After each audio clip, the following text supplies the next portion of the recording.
মিঠি ছোড়া সিরিয়ালের নামে সম্পূর্ণ মানসিক টর্চার। নতুন প্রোমো দেখে রে রে করে উঠল নেটিজেনরা। কেউ বা বললেন এখনই এটা বন্ধ করে দেওয়া উচিত। রায়ের মনে এখন নতুন মেঘ, মন ভালো যাচ্ছে না। আর সেই সুযোগে তার সন্তানকে অনির্বাণের বন্ধুর হাতে তুলে দিল অনির্বাণের মা। সিরিয়ালের গল্প প্যাথেটিক মাঝে মধ্যেই হয়, তা বলে এতটা? এবার কি হবে রায়ের জীবনে? তবে কি আবারও আলাদা হবে রায় এবং অনির্বাণের পথ? মাঝে মধ্যেই দুজনের মাঝে দেওয়াল হয়ে দাঁড়াচ্ছে তৃতীয় ব্যক্তি। কবে সুখে রায় সংসার করবে? এই গল্প দর্শকের একাংশ একেবারেই মেনে নিতে পারছেন না। কারণটা কি? অন্যতম জনপ্রিয় ধারাবাহিক মিঠি ছোড়া টিআরপিতে সেইভাবে ভালো রেজাল্ট করতে না পারলেও দর্শকের মনে রায় এবং অনির্বাণ জুটির একটা আলাদাই জায়গা রয়েছে।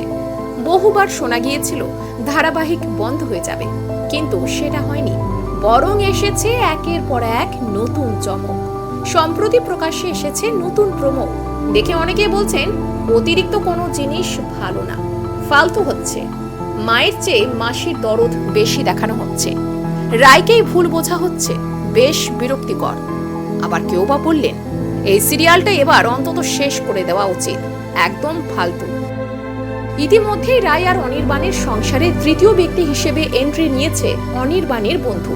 রায় কিন্তু অনির্বাণ আর তার বান্ধবীর সম্পর্ককে স্বাভাবিক চোখে দেখছে না। সে ধীরে ধীরে নিজের সংসারেই কোণ ঠাসা হয়ে যাচ্ছে।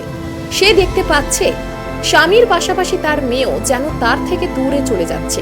তার ছোট্ট এক রত্তিকে তার থেকে আলাদা করে দেওয়ার চেষ্টা চলছে, যার জেরে ডিপ্রেশনে রয়েছে রায়। এখন রায়ের প্রয়োজন একজন মনোবিদের। কিন্তু এই পরিস্থিতির জন্য দায়ী কে? কেনই বা বারংবার রায়কে এই ধরনের সাংসারিক প্যাঁচে পড়তে হচ্ছে? অনির্বাণ কি তবে তার স্ত্রীর অবস্থানটা সঠিকভাবে ধরে রাখতে পারছে না? আর ঠিক এই সময় অনির্বাণের মা রায়ের সন্তানকে ছেলের বান্ধবীর কোলে তুলে দিচ্ছে, বলছে এই সন্তানের মা হয়ে উঠতে হবে তাকে। কিন্তু এটা কোনো মায়ের পক্ষেই মেনে নেওয়া সম্ভব নয়।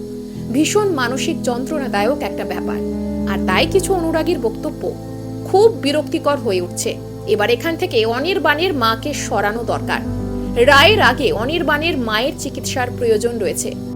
আবার কেউ বা প্রশ্ন তুললেন সিরিয়ালটার নাম কি ছিল?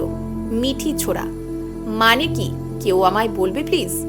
এখন যেটা হচ্ছে সেটা তিন বোনের জীবনের ঝামেলা। এই সিরিয়ালটার একটা ভালো পার্ট, সেটা হলো সার্থক আর স্রোতের গল্প। আপনাদেরও কি কিছু দর্শকদের মতন এমনটাই মনে হচ্ছে যে রায়ের গল্পটা এবার একটু বাড়াবাড়ি হয়ে যাচ্ছে?